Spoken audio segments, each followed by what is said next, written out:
Officially, Trump is back and he's back with a long list of executive orders. National emergency at the southern border, reinstating a remain in Mexico policy, his famous drill baby drill phrase, his presidential speech had it all. Let's talk more on this. I have senior journalist Sridhar Krishnaswamy with me, who covered North America for 14 years. Thank you for joining. And my first question to you is, what stood out for you from the speech, and what do you expect in the first 100 days of his presidency? Thank you, Nisha. I saw the same speech that you did, but this was more of a campaign speech, one more campaign speech that he has given that had just about everything for everybody. And he started off by giving a warning to the Justice Department.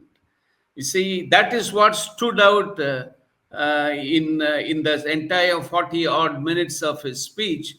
He says that he talked about the vicious weaponization of the Justice Department. And then he says that under his watch, freedom of speech will be back. Now, you see, when you look at Trump, some people they're saying that he will issue 200 executive order. The numbers don't matter, but what matters is that he has once again held out very strong on immigration. He has held out very strong on the his newfound Department of External Revenue Service, which is a warning that tariffs are on the way. He said that the External Revenue Service will take care of taxes and tariffs. And he said that Americans will be flooded with money, not their own money, but money coming in from outside. And then he also said that every gang will be designated as a foreign terrorist organization. And the Panama Canal is going to be retaken. He said it was foolish to have given away the Panama Canal. He says the canal is not run by the Panamanians, it is run by the Chinese. And then he has also said he is going to rename the Gulf of Mexico as the Gulf of America. So, and what he has basically said was a very sharp rebuke of the Biden administration's 4 years. And once again, his famous slogan, drill, baby, drill, goes back to what Biden signed into an executive order just a few weeks back, banning drilling, and he said, I'm going to see liquid gold. This is going to make America prosperous again. So basically, he has laid out his entire in a game plan, not just for his 100 days or his 6 months. That's your 4-year agenda. Because keep in mind one thing, pushing out 13.3 million illegals is not going to be easy. It's a time-consuming process, So, but you have an agenda for the next 4 years. My next question is, were there any notable omissions from his speech, that could actually reflect his priorities or political strategy? No, I think he just about covered every bit. Now, some people are probably looking that he didn't say anything about H-1B visas. See, H-1B visas has hardly been in Trump's radar because he has always supported H-1B. And just a few right-wing within the extreme right-wing within the MAGA that is making noise. Trump is not making a noise about H-1B. In fact, he never said he didn't even mention, skilled visas at all. To the best of my knowledge, I followed his speech, but nothing surprised me. Once again, he was talking about, his policies are all about common sense, he said. He says everything that he said today had to have been done 4 years back or over the last 4 years, and nothing, had been, done. But it's very significant that he said that, he is going to send troops, but that's nothing significant on the other hand, because this is what he has been saying during right through the campaign. So I don't, and nothing in that speech, really surprised me, except perhaps he mentioned that in America hereafter there will only be two genders, male and female. Um, Yeah, I'll be coming to that part also. So, what does his speech actually tell us about Trump's priorities compared to his first term? there won't be any his priority number one is immigration. If he is going to declare a national emergency on the southern border and send troops, that will be that will preoccupy a lot of his time. And then and then these in other executive orders, will have to do with a number of other smaller things. I mean, giving directions to the secretary of the army, navy, air force, sending missives to the department of education, sending something down to the justice department. That'll take away a lot of his time. But his first priority, I'll tell you what, is to make sure that many of his national security appointees get through the Senate processes very quickly. Some of them have not even been given a hearing date, and so his job is to get it through very quickly. His mention of curbing illegal immigration and boosting domestic energy production are major policy points. So, how significant are these in current US context, and what impact could they have domestically and globally? Oh, it's immigration. That's a huge thing. You're talking about you're not just talking about sending back illegals.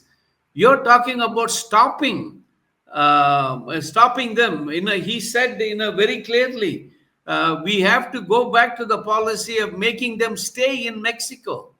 We're not going to allow them to cross the border. That's huge. Mexico doesn't have that kind of what shall I say, that kind of capacity to house all these people.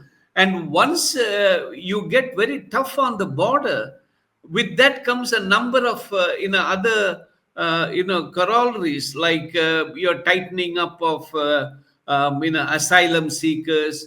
You're tightening up. There's no more the question of catch and release. You won't be allowed to get in the first place before they catch you. So you're really talking about something very massive, not just for. And don't forget, but there are a lot of people from other countries. We're just not talking about Hispanic. There are close to 800,000 Indians who are illegal, in America over the years. 800,000. So what's going to happen? How are they going to, how is he going to, settle it? Because they need some, deportation papers, even from the government of India, for them to lawfully fly back into the country. So these are some of the things. And once again, this energy, basically he is telling the whole world, buy oil from me. I will have so much that when I can flood your market, with American oil. And that's what the Trump, that's what successive administration have been pressuring India also to do. Buy less from Iran, buy more from us. The So these kind of pressures will kind of start mounting. So he's basically saying that I'm here to look out for oil, not just for America, but for the whole world. Because if there is a glut of oil in the market, the prices will fall. I mean, he didn't say like that, but that's what it means. Did Trump's speech provide any hints about his foreign policy approach, especially regarding China and Russia and other traditional U.S. allies? Well, he said very clearly that he is a peacemaker, He's not the one where he will end wars. He will not stop wars, and he took credit for the hostage situation in the Gaza, and he indirectly has sent a message to Ukraine that that whole that issue of money flowing is not going to be something that is to be taken for granted. So basically, he also had a little dig at Biden when he said America was busy making sure that other countries were worried about their borders by not taking care of our own borders. Basically, he's alluding to Russia and Ukraine there, and that's what. And the trade and tariffs, he has given you a very clear thing. He said he made a pointed mention of that external revenue service. That's an agency that he has created to collect tax and tariffs from outsiders, from countries outside, from countries that export to the United States. And chiefly he's having he's having Canada, China, Mexico in mind. And to a certain extent, that India also will have to be worried as to what he has in mind. He emphasized in his speech that there will be only two genders, and he also criticized the American education system for making children hate themselves and our country, that is, and the US. So, how might these remarks impact the nation's ongoing ideological divides and Trump's place in US political history? Well, definitely, people would have paid very serious attention to this aspect. Basically, he's telling there are only two genders, male and female. What does that mean? He says, I don't want to even hear about the word transgender anymore. To me, there's nothing. There's only two. There's not a third one. So when you go to fill out an application, you have to mark one or the other. You can't say the third, transgender, or don't know, or whatever it is. And it does have a very profound impact, and it does have a very kind of a serious what shall I say, implications, because a lot of people will look at it as some kind of a civil rights infringement, that you are not allowing me to be what I want to be. And then that will impact on the military also, because the military long, I think, since the time of the Clinton administration, has had a policy of don't ask, don't tell. And all those things will be impacted by that one sentence that he said. Okay. Trump's speeches are mostly seen as populist. So, this speech, did it also have a similar tone, or did it have a more presidential balance? No, this is a good mix of populism and your policy. Um, See, when you go back and read the transcript, because you and I watched what he said on TV, but you go back and read the transcript, this is not something very major difference from what he has been saying from the campaign trail. In fact, I can't. I was in the United States during the last 3 months, of the last 2.5 months of the presidential election. He never missed an opportunity to talk about making America great again, not making make sure that America believes in God. In fact, some people even at that time were saying that he's turning MAGA into Make America Pray Again. So all that he said today, uh, only formalized what he said during the campaign trail, and which is something that all of us, in fact, people in America and people outside America, will have to pay very serious attention to, because this man means business. He's not saying things just because you would like to hear or somebody doesn't like to hear. And for example, he said very clearly that he survived the assassination in Pennsylvania because God wanted him to make America great again. He said that. I'm not saying it. You are not saying it. He said it.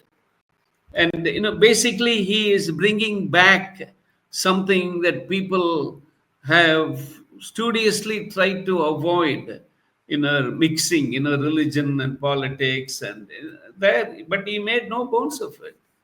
And he says weaponization of the Justice Department. He said if anyone is a standing example of how freedom of speech and other things have been abused, I am. That's what he said. He pointed to himself and said, I am the living example of all these abuses. And he was taking direct shots at the Biden administration. There's no doubt about it. And so populism, yes. Lot of factual policy orientations, also yes.